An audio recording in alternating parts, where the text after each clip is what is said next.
the way Ronaldo makes money is the same way Drake makes money. The way Drake makes money is the same way KSI makes money. You never had a situation where people are spending 4, 5, 6, 7, 10 hours watching one individual talk. If you have no shame and you're willing to just start something, you can start. Just do it. Extremely smart people here, and they kill it like globally. This is what happens when there's 2 Yorubas in one building. Out of every artist that you've ever worked with, who would you say is the most? Yeah. So, I think they are though, because even my mom, she's like, oh yeah, this is what YouTube is where the money is. And I'm like, how do you know that, bro? Well, but they're late because YouTube was what the money was 10 years ago.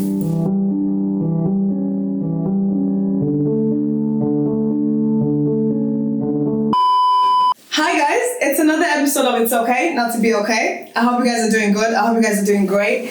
If not, that's okay. Today's weather has been so good. Oh my god, guys, it's sunny. It's sunny. There's heat. I love it. I can't wait for summer. Question: where is the barbecue happening at? Y'all let me know. I need to know. But yeah, let's get into it. Today's guest is someone that I think everyone can learn from and should learn from. He's been in the industry back to back and still in the industry. If I needed any advice, it's him I'm going to. If I need any help, it's him I'm going to, definitely. So let's welcome Pratsalo. Thanks for having me. Hi. What's up? How are you? How you doing? I'm good. How are you? I'm good. Guys, it took a minute to get in the studio. But we got him here.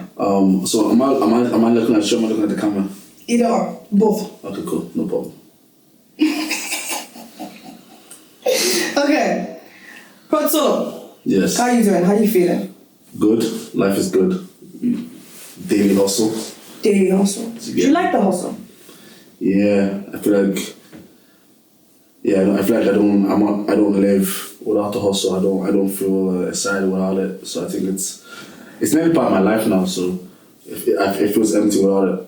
Interesting. So like when you're like 50, 60, you still be hustling?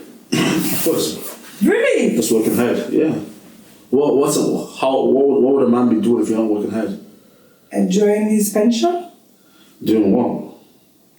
Bahamas with the wife and kids? For how long? 3 months? That's not a life. That's a holiday. That's the life I want.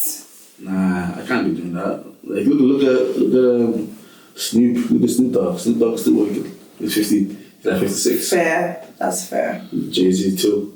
Lil Wayne. That's fair. All the old if you love what you're doing for long enough, I think if you live a stressful life and you're under stress, yeah, you make your money and then quit and go live in the Bahamas. But like, if you love what you're doing, I can do this for my lifetime, you know. So at least some type of hustle that I'm enjoying and I'm making money from. So why not? Plus, I don't really like holidays. Like, I think holidays are overrated. Yeah. Okay. Yeah. That's very good.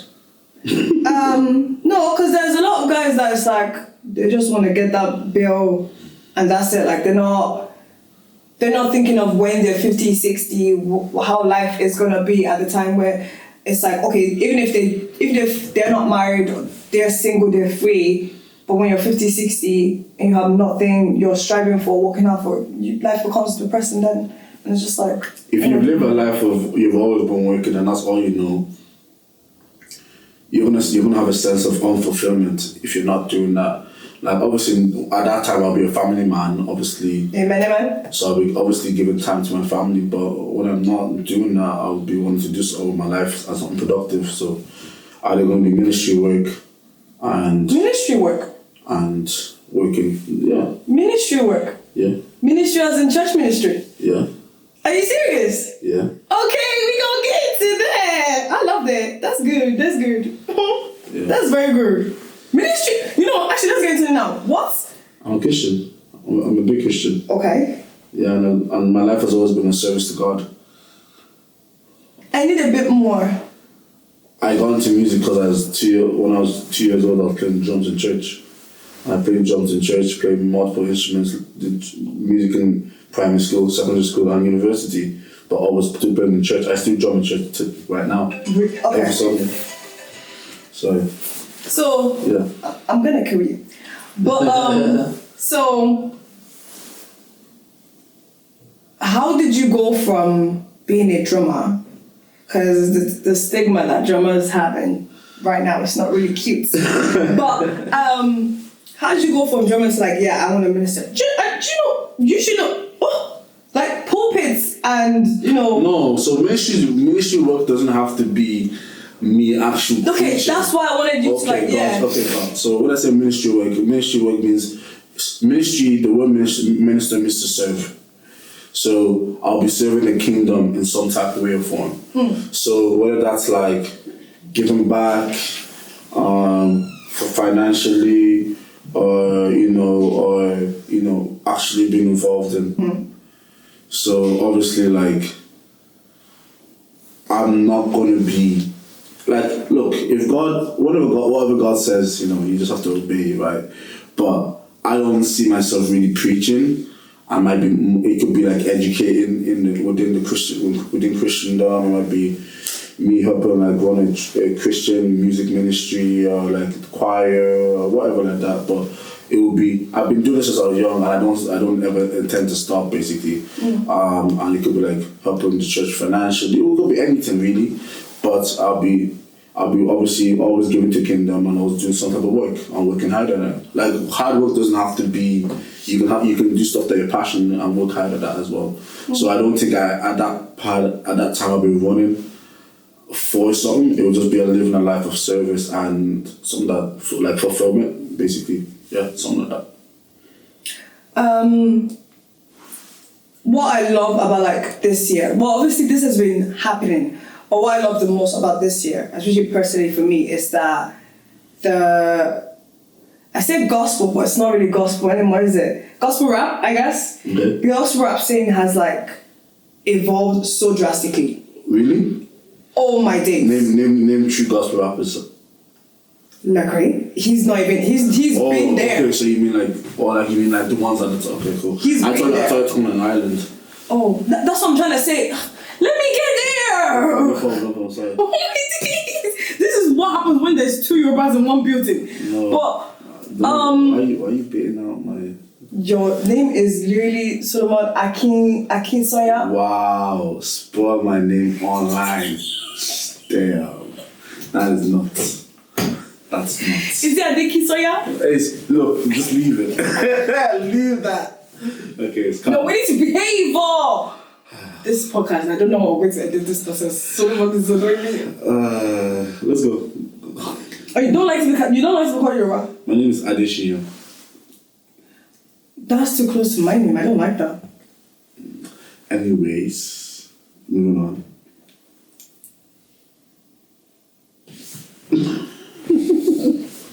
Are you sure that's how you've been pronouncing it? Yeah. No, Adesina. Adesina.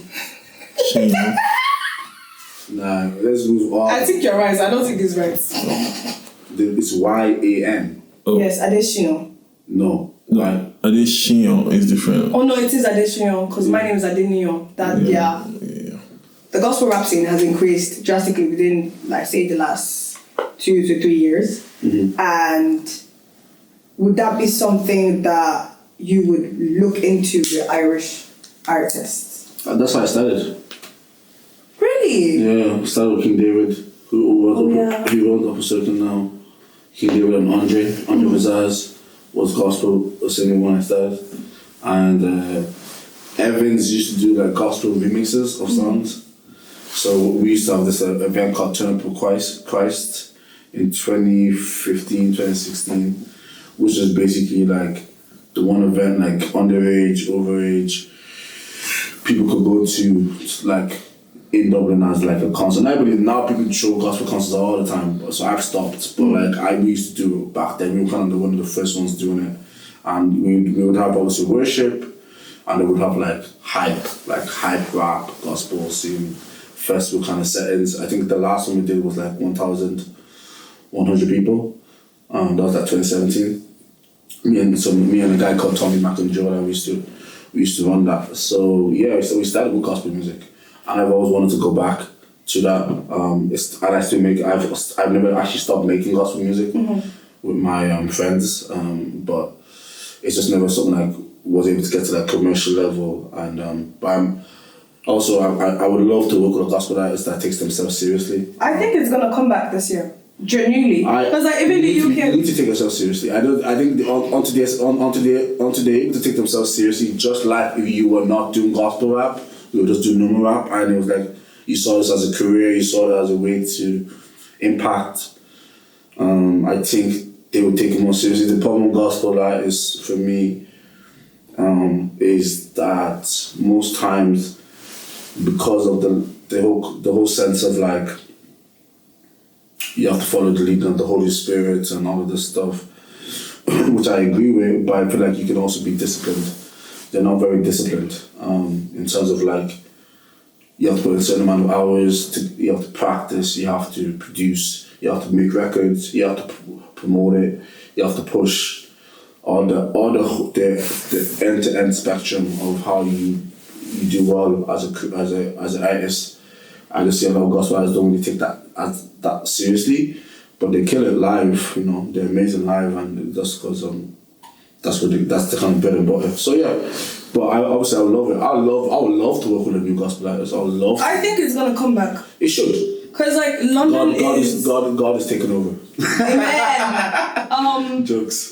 Jokes. What do you mean jokes? It's God. He never lost. He's always been in control. Oh, people are not gonna take that the way you said it, but okay. Oh, you know, we're gonna put this. No, you're slow. You're slow. I don't think people are slow as you. You just said I'm slow. Can you imagine? Like, oh my podcast, guys. We're vibing. I'm going to throw this boy in the bin. But like, I think the reason why I'm saying I think it's gonna come back is because America is killing it right now. You have. Has America never killed it? Yeah, but can I finish? Okay.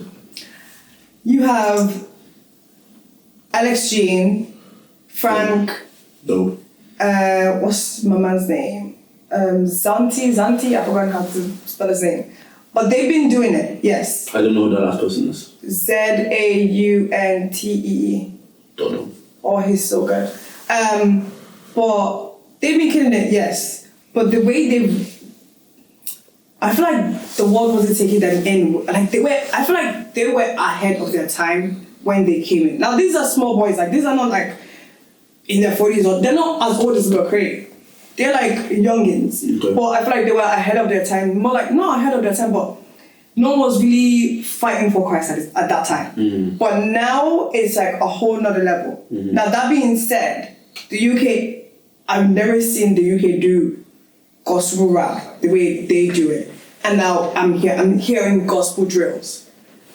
Okay. Do you get what I mean? Yeah. So I feel like it's definitely. I just think that this people are more comfortable. The more comfortable. Yeah. I think people are making it. I know a lot of people that make gospel music in their bedrooms and just never release it. For years. I don't think it ever stopped. I just think people still release it. Even the best gospel artists in Dublin, I have songs with them on my hard drive from years and years ago that never came out. So I just think it's one of those ones that people just never maybe felt comfortable or they feel like the public will take it in. So they want, but now obviously TikTok, now you have the whole Christian wave on TikTok, you have this whole Christian wave online in general where it feels like you can't be supported, so people have confidence to release that kind of music. Yeah, maybe at that time there was like a stigma of like, oh, you're Christian, it's like, oh, why you are being Christian? Yeah, why do you feel But now, you think you're better than everybody? Yeah. Stuff. No. Guys, please, if you want to, I know there's some nice people that can do gospel. Please, I need some. Prod Solo, go check him out. He won't help you out. Okay, so I want to go back into your history a little bit more to get to know you more. I'm not that old, but okay. You see, your buzz, yeah? Am I like this, guys? I need to know. I hope I'm not like this. Anyways, I want to know Solomon before Prod Solo. I even call myself Solomon right now. Actually, I'm telling people to stop calling me Prod Solo because I feel like my Prod Solo will be. Then you're going to have to change your Instagram, babe. Yeah, that's long. That's long, still. Yeah, Solomon before Prod Solo.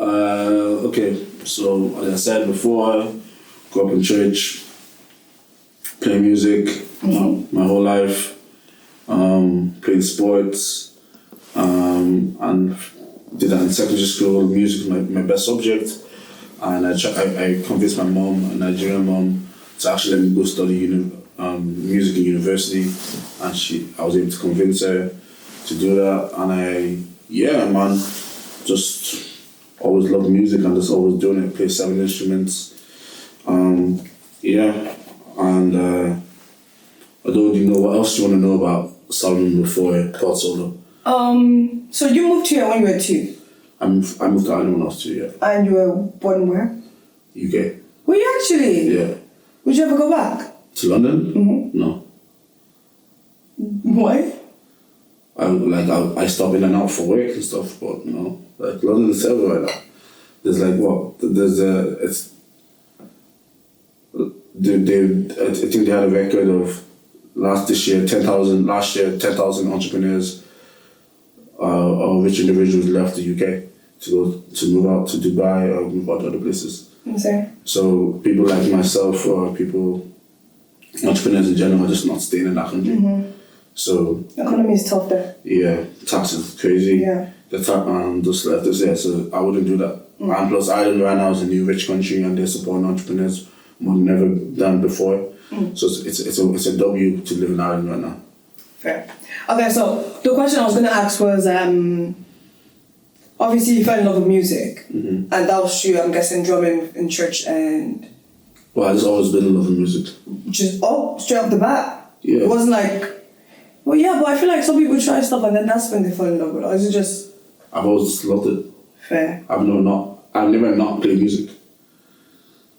Insane. Okay, so how did you... Because I feel like there is a stigma of like artists, or like, not even a stigma, but like our African mothers did not migrate from wherever they came from for us to pursue music, is what they say. Yeah. But how did you tell your mom that, nah, I'm not doing medicine, I'm not doing accounting, I want to do music?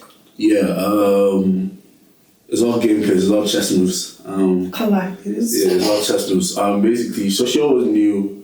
Number one, my best subject in secondary school was music. That was the only. So in my name, so that was the only subject I got an A in, and my second best subject was religion. So, it's kind of like everything else is like I got like B's and C's and stuff. So like it was one of those ones that was what I was the best at doing, and I was never that child. My like every parent has that child that they bet on that's gonna take them off the streets. You said it's on Dongo's part. It wasn't me that was gonna take it out. They want to take it out. But are you not the only boy? Yeah, but we did not look at you as like... Yeah, but my sister was studying finance in UCD and she's a brainiac. She got like 5. Is this your older sister? I'm the oldest. Okay. My younger sister. She got like 550 or something like that in her leaving, so that's close to impossible. Like it's one of those ones that just all my sisters are kind of brainiacs, right? So it's one of those ones that they won't think that I was gonna be. I kind of matured a bit late as well. It's like it's only when I got to uni that I started becoming like woke or smart. You get me? So like it's one of those ones that they were never betting on me. So it's like because my mom's family all grew up in church too and all play music, I was able to just contact my uncles and tell my uncles, convince my mom to let me do it. So what she did was, my mom's a secondary school teacher, so what she did was she knew the system. She knew that it's very, very hard for you to get your first church to college.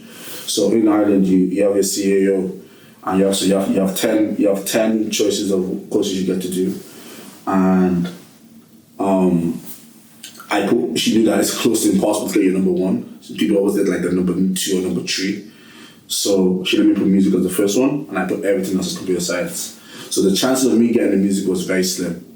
So I was like 9 computer science, different universities, and 1 music at the top. And I got the music. So she just... She was like, that's God's hands, never mind. Well, it was just like, she wasn't even paying for it. I remember when I even got accepted, she was like, can you not change it to computer science? Hello, I was just pissed. Yeah, she didn't think I was going to get it. So, I got it. So just betting on yourself. I think most of my career has been me betting on myself and me proving myself that I can. A lot of people don't believe in you, and you just have to believe in yourself and just make stuff work. right? I've just been that person that's always trying to make stuff work. Okay. So that was the situation of me making it work. She didn't even believe that I was gonna get that.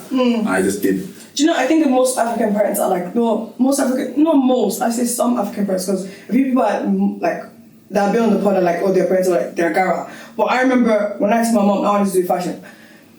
My mom asked me, I think this was in sixth year, because it was 9th. And she was like, what are you gonna do? What university? And I was like, I don't want to go to university. I really said to my mom, guys, before like the whole thing about, you're gonna tell mom that you don't. I told my mom I don't want to go to university. I want to go study fashion, and she brought someone to convince me to do business.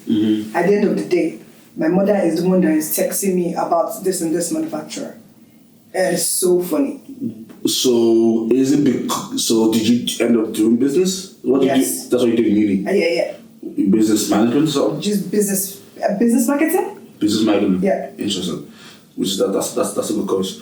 And basically, is that so? Why did she now? Is it because did you get some type of success with your fashion that she wants to back it? Oh now? no, it's more of like. Or you just did you give her the degree and now she's happy and she's like, just do what you want to do? I started a fashion brand without asking her, and she saw it, and I said, I want to do fashion brand. Okay. Yeah. Sometimes you just need to take the step. Literally. Yeah. That was it. Yeah. And I reminded her, and I was like, Mom, do you remember the time when like you said I couldn't do fashion?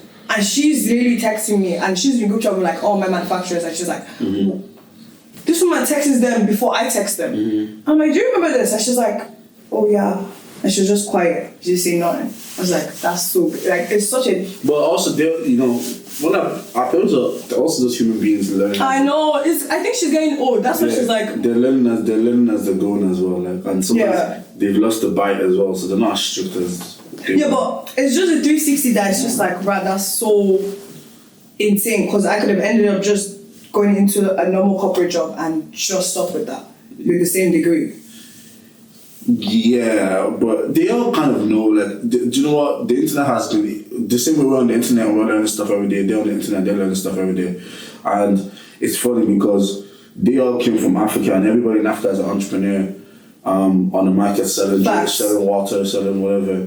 And then you come to the Western world, obviously it's a life that's great, of stability and all, but then you lose the whole concept of being an entrepreneur because you're thinking of stability for the family. So your parents they do want the best for you, but then later on some of the parents actually just realize that, I've been paying taxes my whole life, I can't even afford buying a house in Ireland. I've been paying tax for the last 30 years, and the way the system is built, that I'm trying to even get my son and daughter to go down isn't actually the best for me. So why would I give it to them? And they find out late, right? So it's one of those ones that sometimes they're just learning on the go as well. Yeah. And they'll try, Okay. Now, I'm quoting you. Okay. Building for my culture isn't a trend, it's a legacy. Can you give us a bit more on that? You said this on Twitter, I think? Yeah, maybe on Twitter. Building for my legacy. Is a legacy what you are aiming for? Well, yeah, so I think everybody should have two. I think everybody should have like 3 goals in life. I feel like you should have your own personal goal, you should have your family goal, and you should have a cultural goal. So it's kind of like, what do you do for yourself personally? So that's probably a relationship between you and God and your own personal goals. Then what do you do for your family? I think you feel like you set up your family, establish stuff for your family, and be a son, be a good son, or be a good dad. Do what you're supposed to do there. And then I feel like everybody should be part of a culture, right? When you can't pick, that's one thing you can't pick. So whether I'm doing stuff for Ireland, whether I'm doing stuff for Nigeria or Britain, whether it's because I'm tied to all 3 cultures. I think that's something that everybody should have. I think to live a life of fulfillment, you have to kind of, in my opinion, give to all. But it can be broken into different sections of your life. You don't have to start with one. But I believe like everybody's life should. And all the greats kind of, I studied the greats, and that's kind of how they've all done it as well. So I just like to copy and paste basically. I like the word legacy. It's like, it's more than a word. It sounds so. But I was kind of throwing shade there. I was throwing shade. Yeah, because a lot of people are saying it now, but we were doing it when it wasn't sexy. I started that 10 years ago. So when I started building for Ireland or giving back to the culture in Ireland, it was over 10 years ago, and it wasn't sexy to do it. Now you have TikTok and people are saying, "I'm black and Irish," all of this kind of stuff, and obviously that's great because it was built. But when we did it, nobody wanted to. It was like, oh. That's cringe. weird. Yeah, why cringe? Oh, why you kept my Ireland? Are you still gonna live in Ireland? Why didn't you move out of Ireland? All You're not even Irish or black. All of this stuff. So it wasn't sexy when we started, but then kind of like I kept on backing it, and I'm still backing it to date. And now I'm not as in people's faces I'm not in a lot of people's faces as I used to be. So there's other people now also repping that, and I love that. But I want people to rep it with their chest and not just do it for a trend, because we need people that are going to actually rep it and put their money behind their mouth. Because a lot of people, for example, me backing it, I'm not just backing it with my words, I'm backing it with my money, I'm backing it with my risk taking. I've lost relationships backing it, I've lost friendships backing it. You lost relationships backing it? Yeah, because I could have just gone to the UK, the US, get a job in music, be on 6 figures a year and not care about Ireland, right? But because I live in a 9-to-5 country in Ireland and I live a life as an entrepreneur, and I've backed the culture, there's been some relationships I've lost, right? Because they were not comfortable with the lifestyle I had. So that's those kind of, It's kind of hard then. Because obviously, I feel like that's like breaking barriers and breaking, not generational curse, but like generational barriers, I guess. Yeah, we're the first gen. So we have to make a statement. Yeah. And when I got to Dublin for uni, I wanted the elders there to put me on. Got there was no systems or infrastructure in place to put me on. So I decided there was no method. Yeah, there was no method, and people that were there were doing it for their own pockets and for their own families, and that's great because they had to make money for themselves and their families. There's nothing wrong with that. So I'm not talking down on them. But it's just one of those ones that I decided to go an opposite route and create something. And I believe that, a lot of what people are doing now today is because me and my group of friends at the time, we all decided to invest in it. I told all of them, let's do something. And a lot of the respect I have to date is because people saw a vision come to life, and now we're seeing the reason you're able to do this today and she's able to do that is because you feel that there is a culture or a scene where you can kind of. Before, when I got into the game 10 years ago, there wasn't no scene. You had to create the scene. So we had to start creating the scene. And even like that, it's still developing. And I can't do everything, but I'm happy that we've been able to pass on the baton to more people to do. So that's basically what I mean about legacy. So for the people that pay homage, which is only going to be like 1 in 10 people, 10% of people that pay homage to people that created the scene. That's who I create. That's who I make it for. I don't make it for everybody else. Do you get me? And that's who I respect. I like that. Because I feel like even before any of this, I won't say the industry in Ireland is small, but it's like a little dot. It's there, but it's growing. It's growing wider and wider every day. And like me starting this is letting me, like, if you asked me this 2 months ago, there was no way I was telling you, I was doing this, like, at all. Why are you looking at me like that? I'm kind of scared. No, listen to you. Oh, okay. Okay, so, has there been any, like, paths you've taken? So, like, I see you did partnership. We're going to come back to that. Your partnership with Atlantic Records. Is that still hold? Yeah. Okay, we're going to come back to that. And then you did something with Spotify for Irish rap. In all those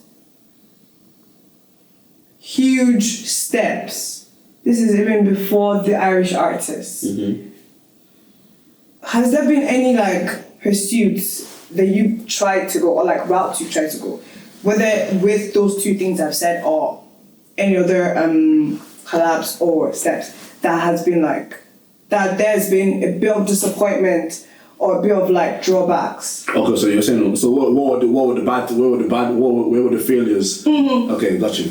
I didn't want to phrase it like that. Oh my gosh. Yeah. Let's get straight to the point. You know, so yeah, of course. Right. So man, for everybody that scores a goal, they've missed 10. So that's everybody. Do you get me? Like, that's Steve Jobs, that's Bill Gates, that's Elon Musk, that's Mark Zuckerberg, that's all of them. Everybody's failed or done smaller steps that didn't really get the mass adoption or the celebration before they got the win. Right? And even myself, I still believe all those steps that I've done with Atlantic, with Spotify, were all the smaller steps where I'm going. It's not even where I'm the biggest place I'm going. But yeah, man, I had a channel. I started with my housemates, my best friend Sequence at the time, and it was called Fact TV. Predominantly, it didn't work because the team won in unity, and we didn't have the same vision. Fact was huge when I got here, actually. Yeah. We had motion because we were doing, as I said, we had the first movers advantage, which is, nobody else was doing it. So when people found a channel that was like predominantly for like black people or Irish hip hop, urban culture, people were gassed, and we were able to move stuff. But predominantly didn't work. So that was kind of like a stepping stone. I won't say it's a failure. It's more of a lesson because it's all about the team. Everything you do, any type of business, any type of pursuit, it's all about the team. It's all about the people. And if you're not aligned with your people and not aligned with your team, it can't really work. It can't really go too far. So that was what I learned from that situation. But I give it away to the boys, and they're kind of running that now. I think some of them are still running it today. Yeah, I've done other stuff like I tried to do my own podcast years ago. Did you? Yeah, I had a review channel. I was reviewing Irish music. I didn't have the consistency to keep that going. What else did I do? That field. I had a clothing line. What was your podcast called? I'm so flabbergasted. What was your podcast called? Or what was it called? It was called Trust the Process. I know you have trust in entertainment. Okay. Yeah, it's called Trust the Process. So it was like, now this was early podcast days, so I didn't really understand how to kind of, and everyone was shutting their arm and a leg to be my videographer, and it's just, I didn't have the capital to make it, to keep on going. This was like 2019 times. So that was, what else did I do? I had a clothing line with my boy Gio, DJ Gio. We had a clothing line in 2016 that we did. It popped off. We sold out to all the DIT students and all the people that were involved in DAREFAC and everything at the time. And people loved it, and then we just didn't know that we were supposed to reinvest. So when we made all the money from the first, it was a tracksuit line. We had like 4 tracksuits. I think we got like 25 pieces per color. We had like 4 different colors, so like 100 pieces. Yeah. And we sold all out, and then it was me and Gio, we just pocketed it, and then we didn't know that, we're supposed to keep this going. And at that time, there was only 2 clothing lines out in Ireland. At the time, there was a DB label and Saint Garçon. Hearing that is crazy. Like, hearing there was only 2. That's crazy to me. Yeah, in the culture, there's only like 2 black holders. I don't know if you can understand how crazy that sounds. Yeah. Because obviously we were just ahead of the game. Yeah, but like,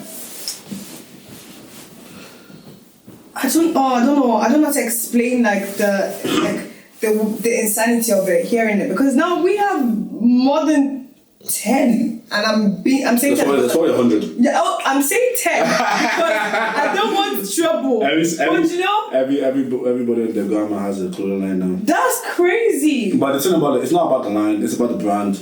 People don't understand it. Like, everybody can have a business. It's all about the brand, and the difference between me getting a T-shirt on Amazon for €2 and selling it with my logo, and then getting that same the Amazon T-shirt and putting a Nike logo on it, that I can sell that Nike T-shirt for 50 quid. Why? Because the brand. It's not about the It's not about the clothes. It's never been about the clothes. It's about the brand. Is your brand cool? Is your brand something people want to be associated with? How does it make people feel? It's trendy right now. Yeah, so that's another thing, is because people think business is trend. Business is not trend. Business is a lifestyle. Do you get me? So the difference between what we did at the time and what people did at the time, what they're doing now with their clothing lines, is that people are just getting t-shirts or getting blanks, posting their logo on, and there's not a culture.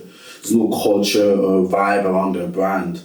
So it's very hard for that to be something that you can sell and build a 10-year, 20-year business, you know, or even if you just if you're building it to sell in 5 years, like, it's still something that it needs to be valuable. It needs to be, people need to feel tied to it some type of way. So the thing that we did very well, because I had Sequence on my team, Sequence was so good at visual stuff that we always created a brand, and then I was tied to the artist. So what we were doing, what you call influencer marketing today, we were just doing it back then, because why? We had Evans, Andre, Sequence, all the artists that were popping at the time, or that people were watching on the Snapchat was just new that time, watching a Snapchat story, Instagram was new, Facebook, we had all our Facebook group chats with the Valentinos, with the Giovannis, all these people, and we were just popping, right? So we were doing influencer marketing before we knew what influencer marketing, and the brand was associated with our group. The group was associated with the channel was associated with the music. It just worked out. It just worked, right? So it was like a culture, but what we didn't understand was that it was a culture.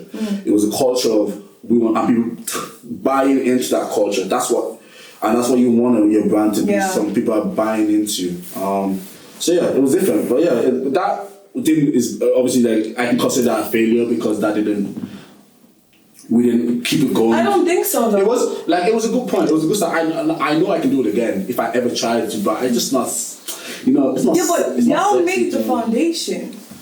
I wouldn't even say we made a foundation, because I won't say people saw us as a clothing line to build. I think we were just cool. Yeah, but see, I'm not even saying I think like people like 1+1 were more like 1+1 were more people like in fashion culture. We were more like Cortez. Or we were more like a trap star, which it wasn't about the fashion, it was more about the lifestyle. I get what you mean. Yeah, so fashion people in Ireland will not be happy if I said that we set the foundation, because there's two sides of that, you know what I mean? Yeah, but see, not foundation like of clothing brands, that's not what I'm talking about. Yeah. I'm not about foundation for ecosystem. Yeah. Every brand, every clothing line wants an ecosystem. Yeah. Meaning, yes, I came from doing clothes, but I have a winery.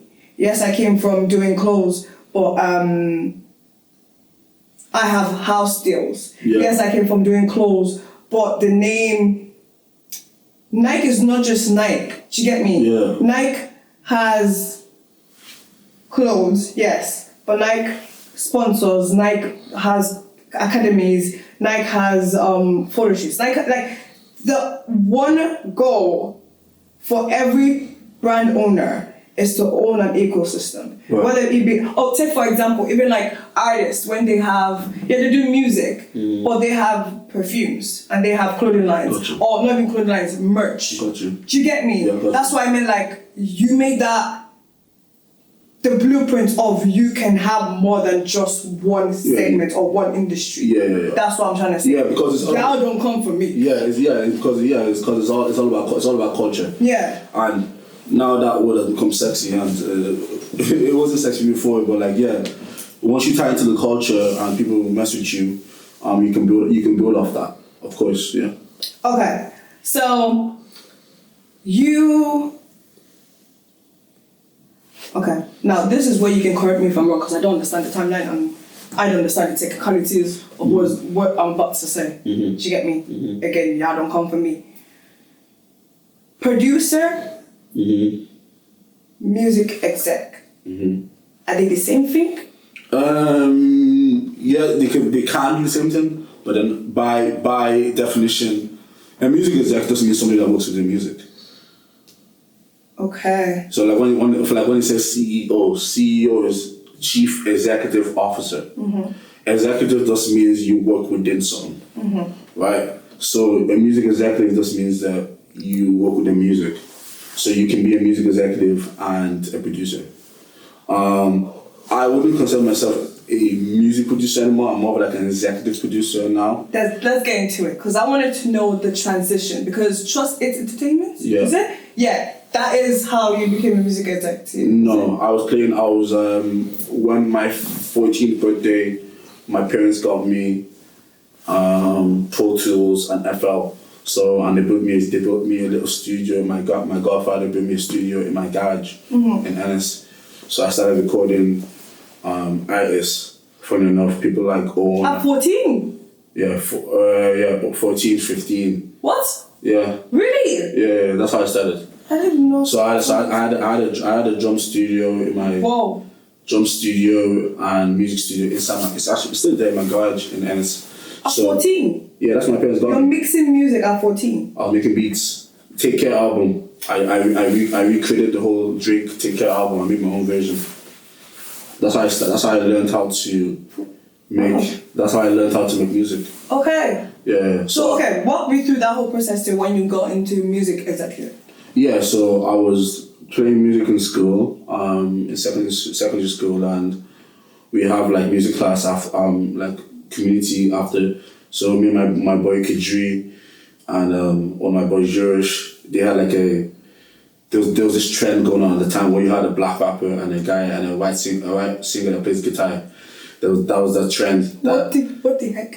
So like yeah, there was a trend. People that know it, right? So there was like a group called Fresh Ray, and there's a few other people like that. And basically you get a white guy that sings like an Ed Sheeran kind of guitar thing, and then the black guy would rap on the verses. That was like a thing. So I was drumming for that group, and they wanted to start recording what they were doing. So I brought them to my gaff and started recording them using Audacity. And I was using Audacity for a while. Then my parents were like, okay, cool. He's serious about this. And because my second birthday, my third birthday, I've always gone drums. Every Christmas, that's how I got so my birthday is 2 days after Christmas. My parents always give me drums and maybe shoes. You know, they always just give me something music. So this drum another music part on the music package, and that was my best present ever. And that's how I started recording. The guys in my school, the guys from Limerick came to my house and people just recorded. And that's how I decided. And then I went. Who from Limerick? I used to record. Alfred. Yeah, I used to record on. I used to do. There's a guy called Peggy, Paul, Kuma. We used to record their stuff as well. And that's how I started. So I was doing it already. So when I went to Dublin, it was just like me taking that skill to Dublin. Yeah. And that's why I started recording like Evans and Andre and all these guys, because I already knew how to do it. I did work experience for in TY, where I was going to Dublin to transition year, to learn from like other people that own studios and stuff. So that's kind of how I kind of transitioned to production. But then how I transitioned from production into music executive is because the production is like everything to do with making the music. So I was drumming on records, I was playing bass on records, I was playing piano on records, then I was also programming. But when I got to uni, I realized that rap music was getting bigger and bigger and bigger, and people weren't, there was like this whole SoundCloud era was happening at the time, and people didn't care about the music as much anymore, and there was all these guys, FL producers, who were just coming and didn't know anything about playing music, and they were just getting ahead. So I was like, that's interesting. So I realized that there was a shift happening. So I fell in love with the music business module of my course. So my course was commercial modern music, and I was supposed to become a professional drummer. That was the aim for me doing that. I actually see you drumming actually. Yeah? Why? Yeah, but basically, they basically, maybe I fell in love with that music business course. Now, it was the first year after streaming started. That's why I'm saying, there's an element of luck there as well. So streaming officially started in 2014. I was in uni 2015. So they were teaching us music streaming. This is before the whole world was really on it. You know, I say the word really got on music streaming officially like 2018. Do you get me? So yeah, so that's basically, I was just ahead. So that I realized that my favorite drummers were not gonna make, because I was gonna be a millionaire. So I was like, my favorite drummers were not gonna, drumming wasn't gonna get me there. And I was like, okay, I remember having a conversation with Smiley, and I was like, Smiley, I think I want to go into like being a music executive and managing the artists and doing the business side of music. And it's like, you can't do two things at once. So I was like, I think I'm gonna transition from drumming to doing this. And so I wasn't even producing anymore at that time. I was engineering, and then eventually I just started building engineers around me, producers around me, musicians around me. So I was building an ecosystem, so I wouldn't have to do those. I could just focus on the admin and the business side of stuff. So that's how that's kind of how it's been. But the element that I was always blessed is because I could tell the keyboardist what I wanted to play, the drummer what I wanted to play, the engineer how I wanted to sound, the mix wise, the videographer how I wanted it to sound, because I had already done it when I was younger. So that's what I always tell people, like, you just start stuff young, buy yourself time, because if you buy yourself time in the game, by the time, you know, Mr. Beast was saying, like, Mr. Beast is Mr. Beast because he started when he was 11, right? Now he's 26. He has a whole 13 years on people. Do you get me? Like, and he was saying the other day, like, he said 10,000 hours is not mastery, it's like 20,000 hours. So, and I was doing the maths, I was like, okay, in order for you to do 30,000 hours, you're going to be doing 5 hours a day, so 8 hours a day for 5 years. Oof. I was like, that's if you're able to put in that craft. So if you start early, you'll be able to kind of scale, or you can't really compete. Yeah. You can't compete. And when you're younger, you're able to absorb more information because you don't have life stresses, don't have to worry about rent, you're in your mom's house, she's cooking food for you. I wish I started younger. Yeah. Wish I started everything younger. Good about this. Yeah. Wish I started younger. Yeah. It's a hack that nobody really talks about. Yeah, literally. Yeah. Because one of my friends, he's starting his own fashion brand soon enough, and he would be someone I would just send like mock-ups of what I've done, and so he can just check it and give me advice or whatever. And then he said to me, he was like, it was such a random question, but I was already thinking of it myself, and we haven't had that conversation. But he said to me, he was like, oh, do you wish you started earlier? And I was like, bro, like, you don't understand how much I've been thinking about this at that time of my life. Yeah. And it's like, it really is the cheat code. It really is. Yeah. Because like everyone that we know right now that is big, MC, Cozy, they started ages ago. I will not talk too much because I'm not knowledgeable on that before they kill me. But yeah, 100%. Okay. So actually, walk us through your music exec. Then you have, is Trust It Entertainment the label? Yeah. So it was. So I started my studio, Delphac Studios, then Delphac Records, Delphac Management. Okay. Then Delphac TV. Right, it was Delphac Group. So basically, because I started with opening a studio. Then people would come to the studio, then I found out that I didn't like becoming a lot of people because there was a lot of shit people. Wait, sorry, I'm just actually clocking something. You said Delphac. Yeah, Delphac's mine. Whatever. Yeah, I started Delphac. Shit, then? Yeah, Delphac it was just my company. Delphac was my studio, Delphac Records, where I was managing the artists, Evans and Andre and everybody. Delphac Records, and then we just made Delphac TV where we were putting the videos of my artists. On YouTube and everything. I used to be so such a hype girl. Oh my gosh. Yeah, so it was just for my artists initially. Then people started texting our page to get their videos on there. Yeah. So that was just a natural. Oh, so you added people's visuals on their on the page as well? Yeah, because Evans was popular. Evans and Andre were popular, so they had friends that wanted their songs to be on the channel as well, because we're basically marketing for them.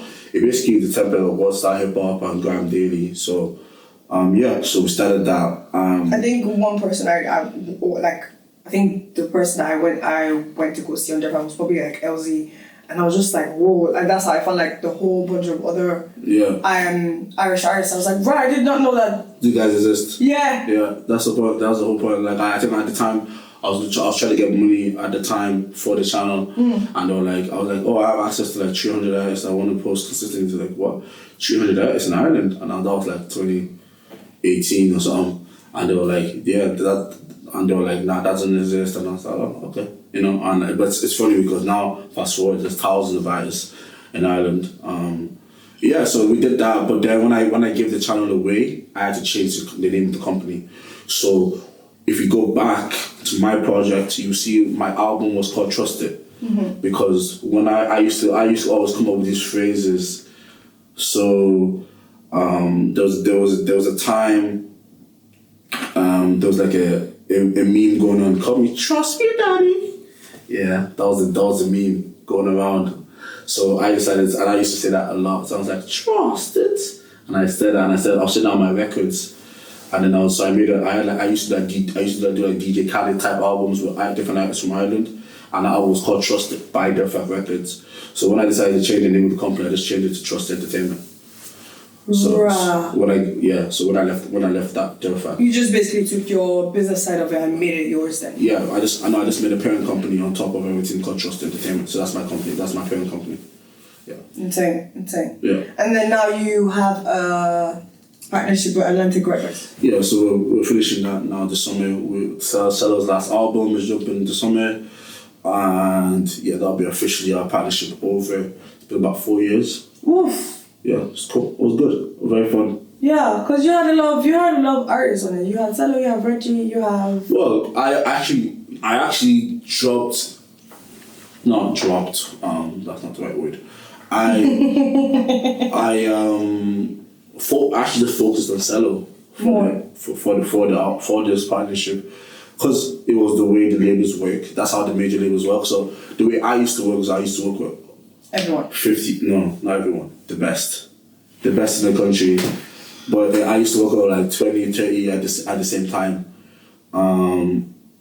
So when I got, and obviously that's when you have less funding and less. But when you got to the labels, they were like, how they work is that they focus on IP of an individual and invest a lot into that individual. So I decided to use their techniques because, you know, I'm a young kid. I think when I did the deal, I was 23 when I did the deal. So I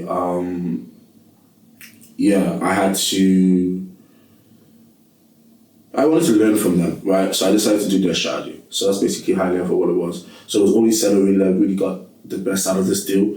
Everybody else kind of like, we put them to the distribution arm. So it's just distribution deals. So yeah, it was cool. It was fun. I learned a lot from big corporations, but overall, the whole music industry is changing. So it's great that the partnership is ending kind of at this time, because it means we can pivot. I can pivot as the industry is changing, because if you want to benefit from any industry changing or just the whole world changing, you need to be the first market. You need to be like the first mover in that market. So yeah, I'm just trying to be a first mover before there's a shift happening, a massive shift happening, and whoever jumps on it, now you will eat for the next 15 years, 20 years. What do you mean by that? So like you've seen a shift happening in all of entertainment. So for example, look at the Kaiser-Nats, right?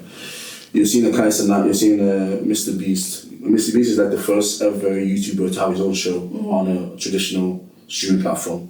Streaming platforms were evolution from TV. So like you saw TV, then you saw streaming platforms, and then you saw like YouTubers. What you're seeing now is as those years age, and the people that were once TV consumers are YouTube consumers, you're seeing YouTube personalities take over TV, right? That's a shift. Why? Because typically you have like Jewish media and kind of traditional media of every country own TV networks. So they would only keep like the older people that they are aware of on those networks. So what's happening now is that entertainment is going forward. There's new personalities and those people, so there's going to be a shift of wealth. There's a shift of wealth from the old to the new. So anybody that's on the new way of consuming media, consuming entertainment, whoever's on top of that, whether you're the management agency managing all the talent, whether you are the talent itself, building yourself, so you bring your skills so you can be those host personalities in the next or whether you are the videographer trying to be the infrastructure for building that, or whether you're just like somebody that's building the technology that's allowing them to stream, or whatever you are in that ecosystem of the new. In media. In entertainment. Yeah. Entertainment as a whole. So that's for sports, that's for film, that's for gaming, whatever you are, wherever you fall in, if you're on the new, when that becomes established, and what does that establishment? It just means when the old people know that it's a thing. It's gone. Yeah. Because we already knew it's established, but it means that the old money transfers to us. Yeah. So, I think they are though, because even my mom, she's like, oh yeah, this is what YouTube is where the money is. And I'm like, how do you know that, bro? Well, but they're late, because YouTube was what the money was 10 years ago. Okay. But YouTube is still where the No, it's YouTube, not. No, it's TikTok. It's Twitch. It's streaming. It's streaming. Really? Yes. So where did TikTok go? TikTok, people didn't make money from TikTok. What? TikTok shops, yeah. Maybe TikTok shops, yeah. But who's making money from TikTok? Name one. I thought, the content creators and the They're not influencers. making money from that. But they are those true brand deals. Okay, so the transfer of wealth through... So TikTok is a bit of an anomaly, but in that situation, you could have made that same money on... That money was also being made on Instagram. It's the same way you're making money, right? It's not different. It's just the only thing that TikTok did was make it more democratized, so more people could see you via the For You. So it wasn't about how many views, how many followers you had. It was just about the algorithm, right? So that's it just made it more democratized, but it's not a new way of making money. But Twitch is a new way of making money. It is. It's like you literally have people pay to see you, like OnlyFans. Like literally that whole, it's like Patreon. They're paying to see you. So they're paying to see you. They're paying to watch your content. Kai Cenat, everybody's watching is paying €5 a month to see him.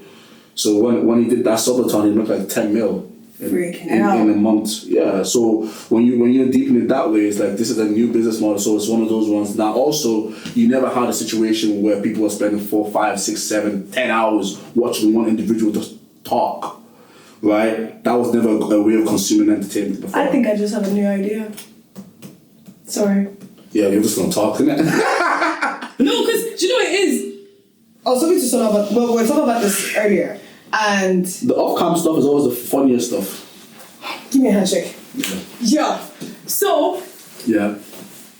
I posted on my Snapchat yesterday, and I was like, "Oh, guys, I want to do behind the scenes," and everyone is texting me Instagram, TikTok, and I'm like, "Guys, that's so much effort because I have to edit, and I don't have the fucking energy for that." Yeah. Just stream.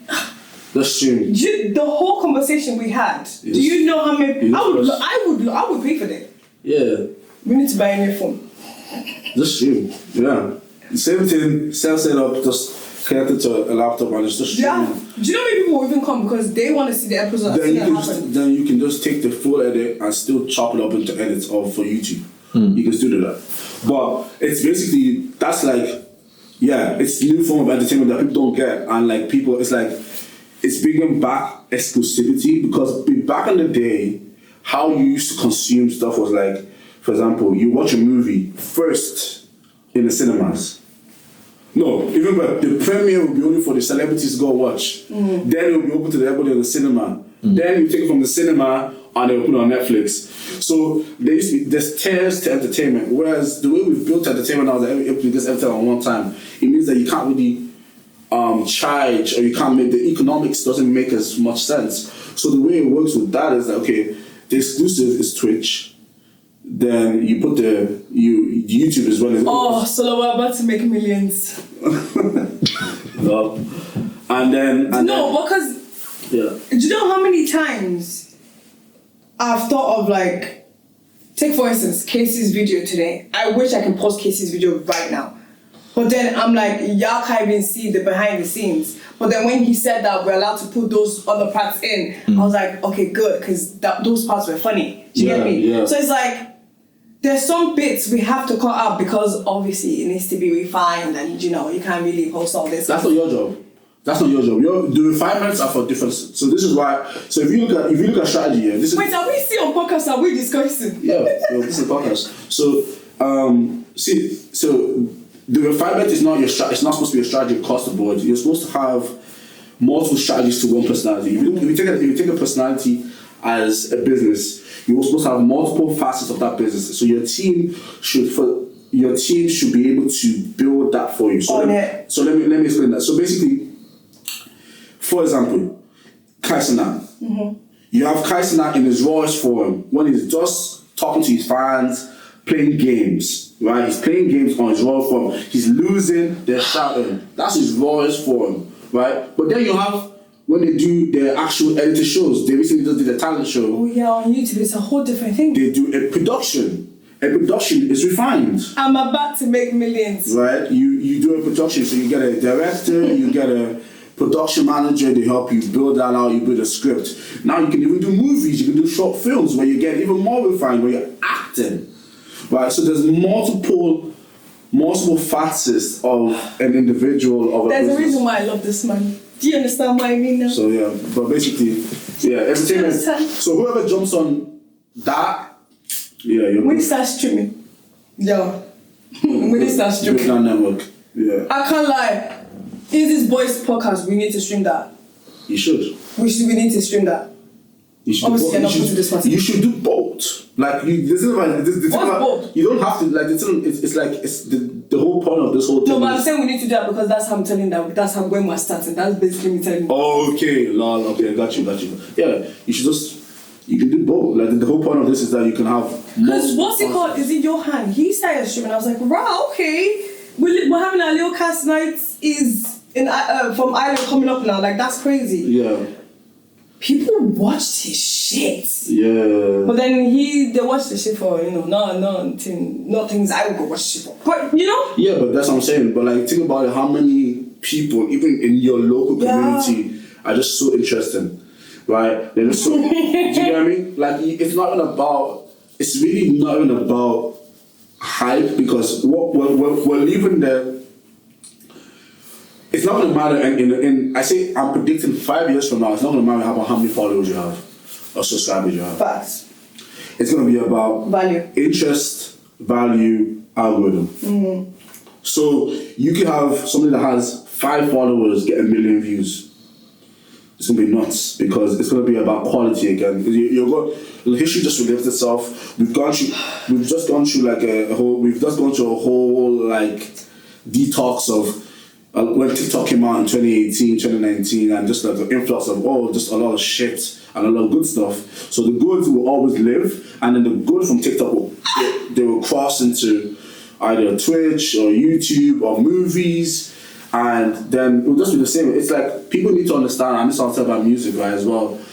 It's the game of entertainment is a 1% game, right? So it means that 100 people in a room, there's only one person that lives, right? So when there's a trends are trends. That's why it's better to build a legacy, right? Because that's just longevity.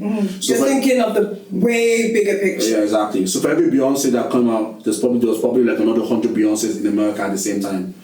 And not everyone many actually know what I mean. Exactly. Oh, that is such a good way to put it. Yeah. So that's basically how you. This kind of podcast is what I love. This is what I love. I promise you. Yeah. So that's basically it. Someone like me who is funny, but like we're on a deep conversation level. If I'm trying to see, if I had the option of seeing the refinedness or seeing the live part of like cut that out, or like no, we're not doing this, or no, we're going to do that. Yeah. I would pick that. Yeah, exactly. Do you get what I mean? Yeah, because it's more organic if it was natural. Yeah.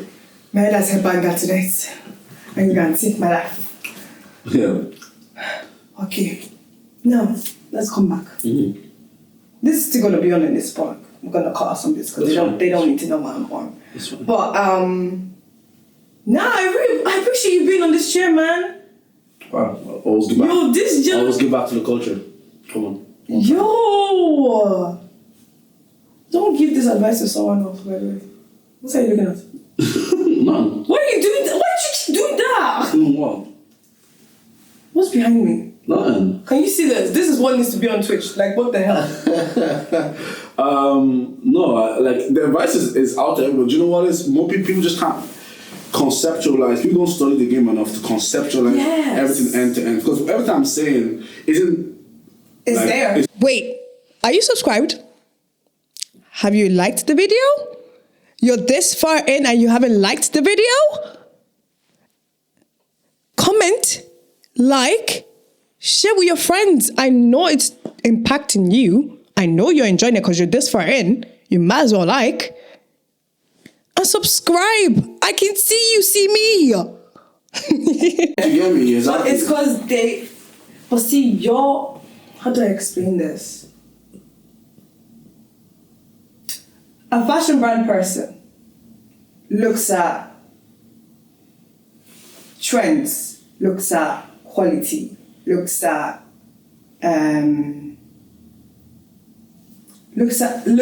to manipulate customers. Mm-hmm. An artist looks at color, looks at storyline, looks at what drives emotion. Mm-hmm. But see, you're working in... I feel like music is bigger than fashion brands.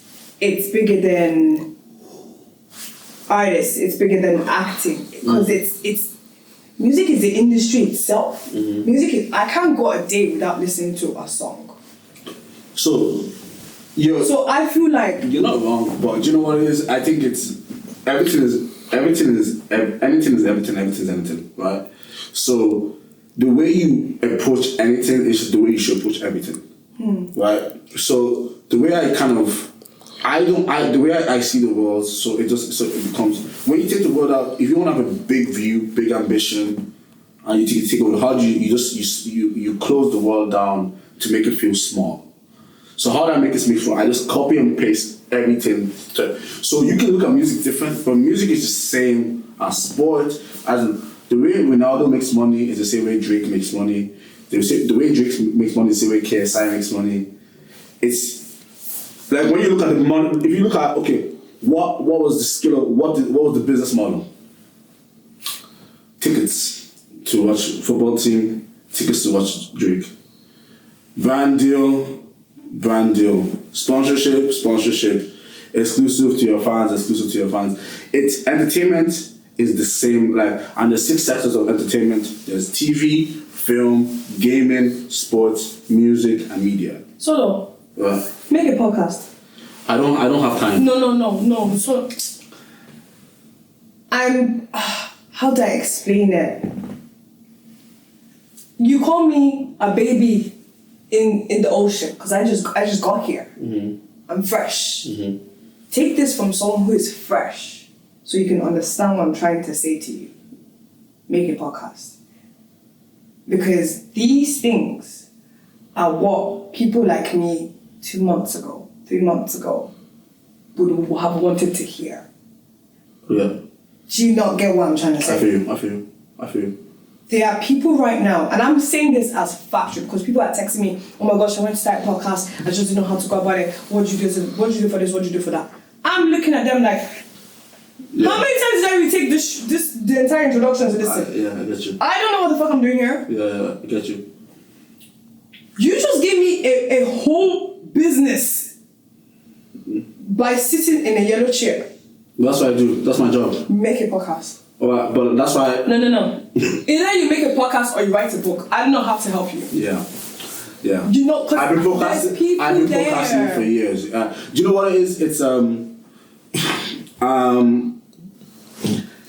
I still have a bit of trauma from the partnerships I've done as well. Do you get me? Oh, shit. So I need to make sure that whoever I do stuff with in the future, just it just needs to be the right collab. Yeah. But yeah, you're right. I should do something.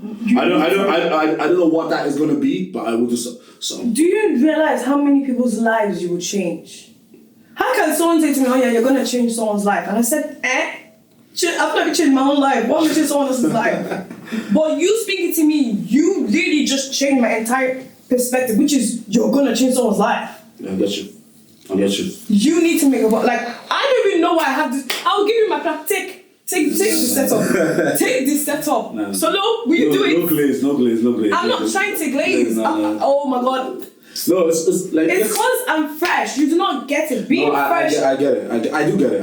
Do you know what it is? And that's what my American friends say. They sort of move to America. Let's do stuff together. I'm like, I'm tied to the culture. It's not even doing stuff. No, so one of the guys that actually built Mr. Beast YouTube channel, helped him get really good. Is a guy, one of my friends who used to live in Ireland, called Paddy Galloway.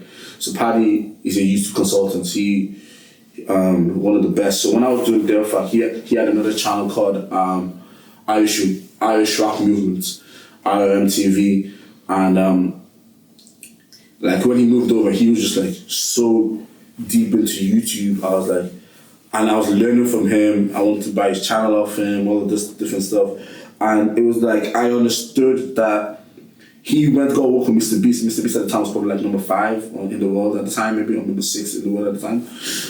And that's when I realized that, oh, you are not actually. People think like Ireland is so, like people think Ireland is small, but there's really smart people here, like extremely smart people here, and they kill it like globally.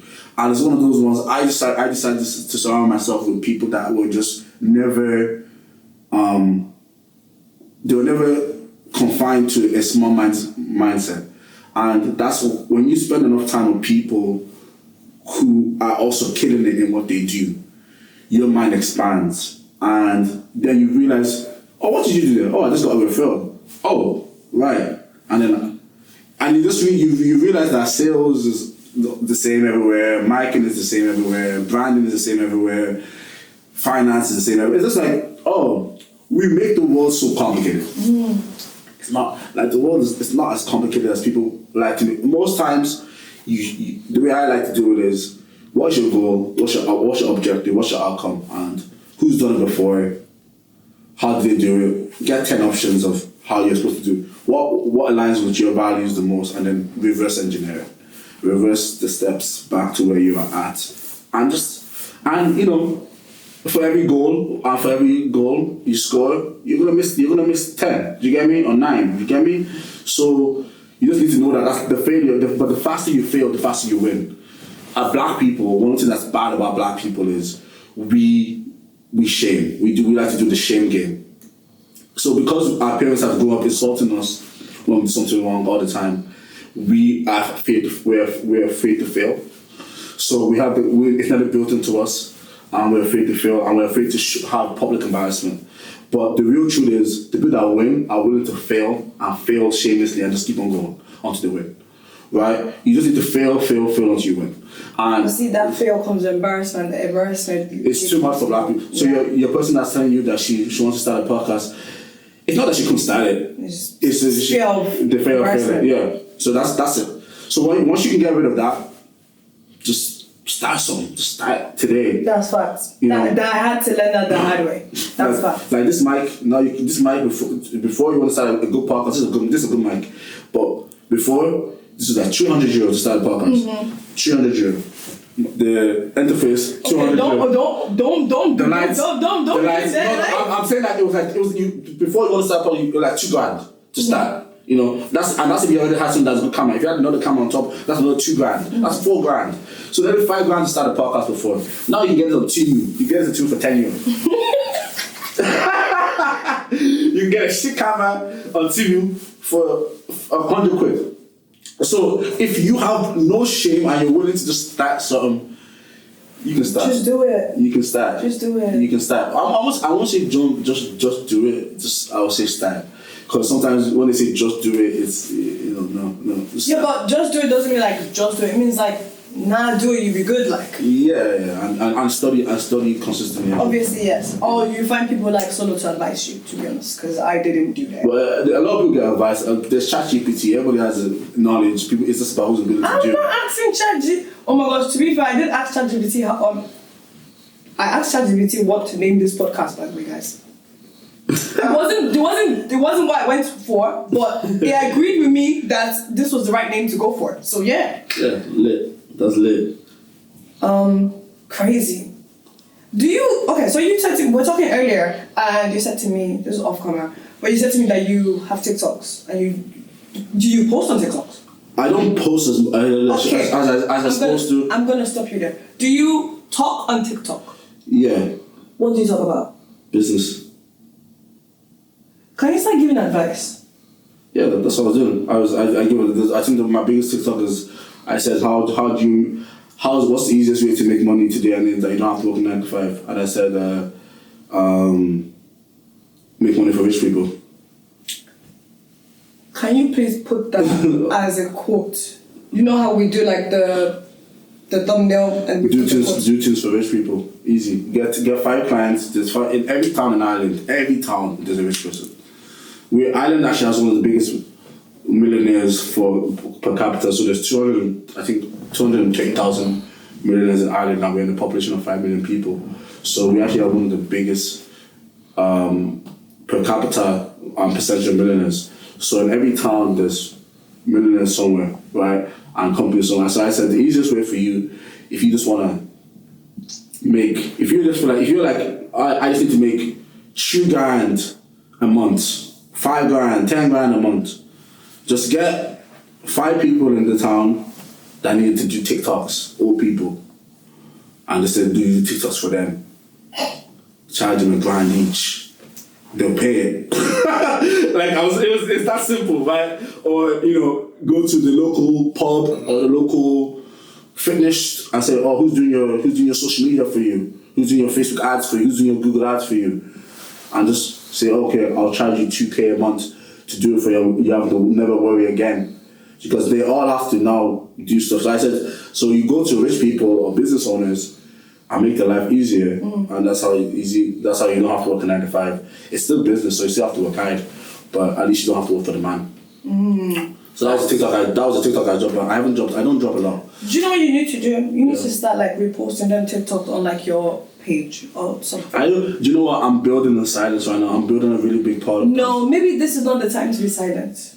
Maybe you've been silent. Yeah, you're right. Maybe you've been silent for too long. Maybe you need to come up with every show. Why do people like to do that? Like people that have like intellect and can put in people's lives, they're like, oh yeah, I'm being silent. Why are you being silent for, bro? You need to change people. Because God said, be faithful and multiply. You're holding on to. You want to be like the third servant that kept the gold or whatever. The talents. Yes, and said, oh, I knew you're gonna need. I knew you needed this. So I like what? No. What are you doing? What are people doing? How greedy? You're right. How greedy, guys? You're actually right. You're right. There are people like me out there. Do you know what it is? I think sometimes. So for my boys' leaks and all, like they get this all the time because this is just me when you see me, right? But like honestly, it's a situation where. Okay, so when you go perform, like let's say you're a dancer, you go perform on the stage. For the 10 minutes or 20 minutes you perform on the stage, you've done 100 hours of practice, right? For Usain Bolt to go win the 100 meters, which is a 10-second race, he's done 4 years of training, right? I still believe I'm in my training era, where for my personal, where I believe I'm going to operate at by God's grace, I believe I'm still in my training era. So I'm not trying to perform yet. Okay, can I ask you a question? Yeah. If you were... Okay, marathons are hitting the scene now, yeah? Yeah. You run a 100-meter marathon. You be running a 100-meter marathon. You excel at a 100-meter marathon. Now you're up to 200-meter marathon. A little bit of struggle here and there, but you still qualified. You passed it. Now you're at 500-meter marathon. I, person A, have never run in my life, which is fact. But I come to you and I'm like, oh, how do I start? Can you or can you not give me advice?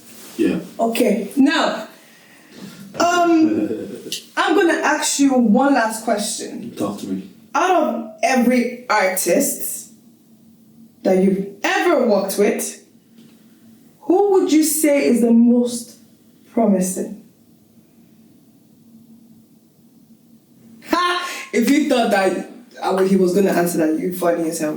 You're just here because I want you to just watch this full video. For every podcast, I end with a Bible verse. But I think you've been on a roll of advice and wisdom today. So would you like to give us the Bible of the day? Bible verse of the The day? Bible verse of the day, yeah. Yeah, so for me, one of my favorite Bible verses that allows me to like always know that working hard is a good thing and black excellence is good, because a lot of people complain about black excellence. Complain? Yeah, people say like, why do black people always have to be excellent?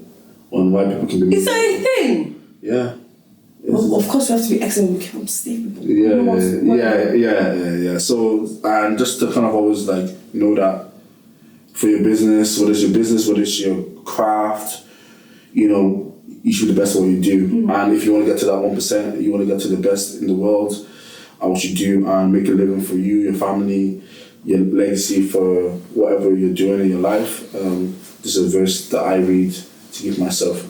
So it's Proverbs 22:29, and it goes, "Seest thou a man that is diligent in his business? He shall stand before kings, he shall not stand before mere men." So, you know, if you want to be seen with kings, you want to see with the best, just work hard and be diligent in all that you do.